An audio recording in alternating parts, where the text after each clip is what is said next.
নমস্কার বন্ধুরা, সর্বাণীর হেসেলে সবাইকে স্বাগত। আজকে আমি রাঙা আলুর পুলি পিঠে করছি। দেখো, আমি এখানে 6টা মোটা সাইজের রাঙা আলু নিয়ে নিয়েছি, ভালো করে ধুয়ে নিয়েছি। এখন এই রাঙা আলুগুলো আমি আস্তে আস্তে সেদ্ধ করে নেব। আমি এই রাঙা আলুগুলো প্রেসারে সেদ্ধ করছি। দেখো, সুন্দর রাঙা আলুগুলো আমি এখন প্রেসারে রাঙা আলুগুলো দিয়ে দেব। রাঙা আলুগুলো আমি প্রেসারে দিয়ে দিয়েছি। এখন আমি প্রেসারটা বন্ধ করে 2টো সিটি মেরে নেব। আলুটা সেদ্ধ হতে হতে আমি পিঠের পুরটা করে নিচ্ছি। আলু আমি গ্যাসে বসিয়ে দিয়েছি, আলুটা সেদ্ধ হচ্ছে। আমি পিঠের পুরটা করার জন্য এখানে 250 আমি গরুর দুধ নিয়ে নিয়েছি। এই যে দুধটা আমার অলরেডি গরম হওয়া আরম্ভ করে দিয়েছে। আমি এখানে 4 চামচ গুঁড়ো দুধ নিয়ে নিচ্ছি। 4 চামচ গুঁড়ো দুধ নিয়ে নিলাম। এখন এই দুধটা দিয়ে আমি এখন একটু জাল করে নেব। আমি মিষ্টি আলু এই যে দেখো সুন্দর করে সেদ্ধ করে নিয়েছি, 2টো সিটি মেরে সেদ্ধ করে নিয়েছি। এখন এগুলোর খোসাগুলো আমি ছাড়িয়ে দেব। মিষ্টি আলুটা একটু ঠান্ডা হোক, ততক্ষণে আমি এই যে আমি দুধটা জাল বসিয়ে দিয়েছি। 4 চামচ গুঁড়ো দুধ দিয়ে দুধটা জাল হচ্ছে। আর এই পাশের প্যানে আমি আগে পিঠের রসটা করে নিচ্ছি।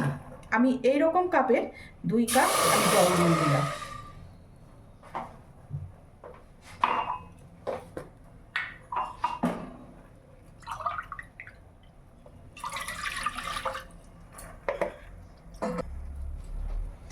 জল আমি 2 কাপ দিয়ে দিয়েছি। এরকম বাটির 1 বাটি আমি চিনি দিয়ে দিলাম।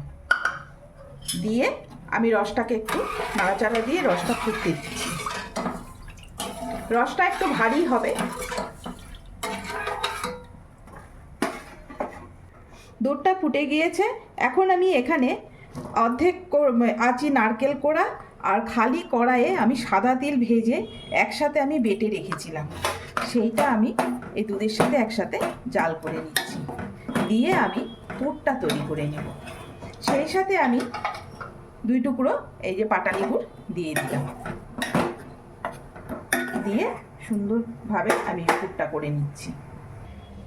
পুরটা আমার রেডি হয়ে গিয়েছে। এই যে পুরটা করে নিয়েছি, এই যে নারকেল দিয়ে, ক্ষীর দিয়ে আর সাদা তিল দিয়ে খুব সুন্দর হয়েছে পুরটা, গন্ধটাও খুব ভালো বেরিয়েছে। এখন আমার এই যে এই মিষ্টি আলুগুলো আমি এই যে এরকম করে ছুলে নিচ্ছি, খোসাগুলো ছাড়িয়ে নিচ্ছি। মিষ্টি আলুগুলো আমার খুব ভালো করে সেদ্ধ হয়েছে, সেদ্ধটা খুব ভালো করে করতে হবে। এই যে খোসাগুলো আমি এইভাবে ছাড়িয়ে নিচ্ছি একটা একটা করে।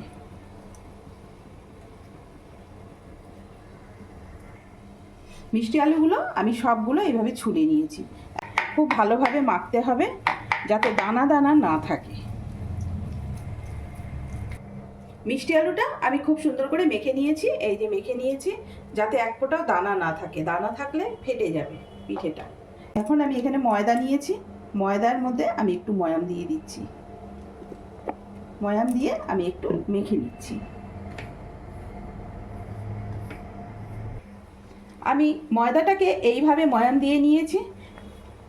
এখন আমি ময়দাটা অল্প অল্প করে এই মিষ্টি আলুর মধ্যে মেশাবো। খুব বেশি ময়দা আমি মেশাবো না, তাহলে পিঠেটা শক্ত হয়ে যাবে।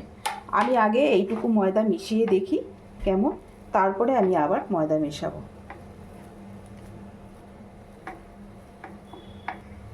আমি আরেকটু ময়দা নিয়ে নিলাম, নিয়ে মিশিয়ে দিলাম। আর এইটুকু ময়দা থাক, আমার পরে কাজে লাগবে। দিয়ে আমি ভালোভাবে মিষ্টি আলুর সাথে মেখে নিচ্ছি। এখন আমি পিঠেগুলো গড়িয়ে নিচ্ছি। আমি আগে ময়াম দেওয়া ময়দাটা হাতের মধ্যে এইভাবে একটু মেখে নিলাম, যাতে আলুটা আমার হাতের মধ্যে না চেপে ধরে। এখন আমি এইভাবে নিলাম, নিয়ে এইভাবে হাতে গোল করলাম, করে আমি আরেকটু ময়দা হাতের মধ্যে মেখে নিয়ে এরকম করে বাটির মতো গোল করে নিচ্ছি। এই যে দেখো, বাটির মতো গোল করে নিয়ে আমি এখানে পুরটা দিয়ে দিলাম। দিয়ে আবার একটু ময়দা হাত দিয়ে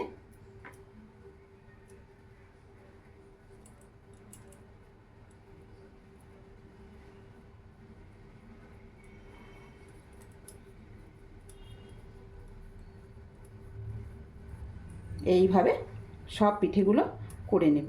খুব আস্তে আস্তে ধীরে ধীরে করতে হবে, পুরটা যেন বেরিয়ে না যায়। এই যে একটা পিঠে আমার হয়ে গেল। আবার আমি ময়দাটা হাতের মধ্যে নিয়ে নিব, ময়াম দেওয়া ময়দা। আবার একটুখানি মিষ্টি আলু নিয়ে নিচ্ছি, নিয়ে আমি এইভাবে গোল করে নিলাম।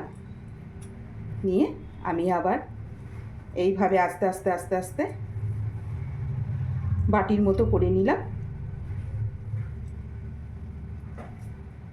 নিয়ে আমি পুর একটু ভরে নিলাম, নিয়ে আমি একটু চেপে দিয়ে আস্তে আস্তে মুখটা বন্ধ করে দিচ্ছি।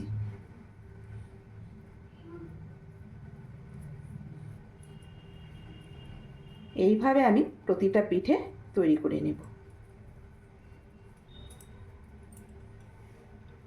এই যে আরেকটা পিঠে তৈরি করলাম।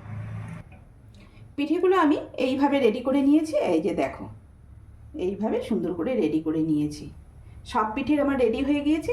এদিক দিয়ে আমার পিঠের রসও রেডি হয়ে গিয়েছে। এখনও হালকা গরম আছে, আমি এর মধ্যে এখন পিঠেটা ভেজে দিতে পারবো। এখন আমি কড়াইয়ে, এই যে কড়াইয়ে তেল দিয়ে দিয়েছি, তেলটা আমার গরম হয়ে এসছে। এখন আমি আস্তে আস্তে পিঠেগুলো দিয়ে দেব। পিঠেগুলো আমি একে একে দিয়ে দিচ্ছি।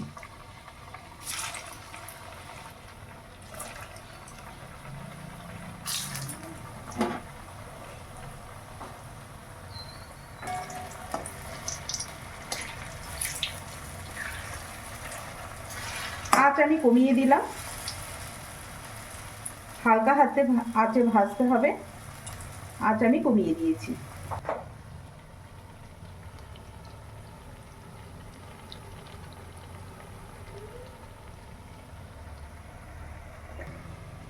পিঠেগুলো আমার ভাজা হয়ে গিয়েছে, যে এইরকম ভাজা হয়েছে।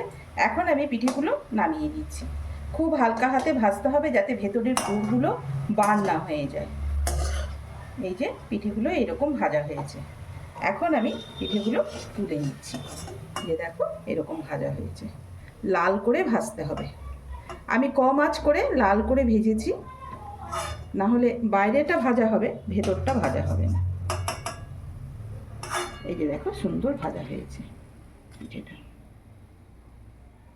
এখন আমি বাদবাকি পিঠেগুলো দিয়ে দিচ্ছি।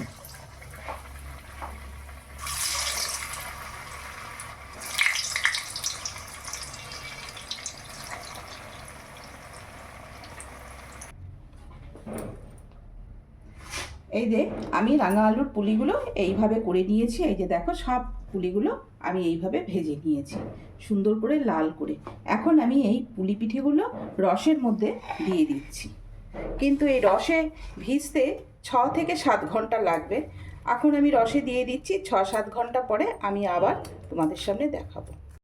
এখন আমি ঢেকে রাখছি 6 থেকে 7 ঘন্টা, এর মধ্যে রসটা ঢুকুক, তারপরে আমি আবার খুলে দেখাচ্ছি। তারপরে আমি আবার ঢাকনাটা খুলে দেখছি কি অবস্থা। এই যে দেখো পিঠেগুলো কি সুন্দর হয়েছে, খুব সুন্দর হয়েছে। আমি একটা পিঠে তুলে নিচ্ছি। খুব নরম হয়ে গিয়েছে পিঠে। এই যে দেখো একটা পিঠে তুলে আমি কেটে দেখাচ্ছি কতটা নরম হয়েছে। এই যে দেখো কতটা নরম হয়েছে, খুব সুন্দর হয়েছে পিঠে। এই যে দেখো, তোমরা দেখে জানিও কেমন হয়েছে। এই আমার রাঙা আলুর পুলি পিঠে।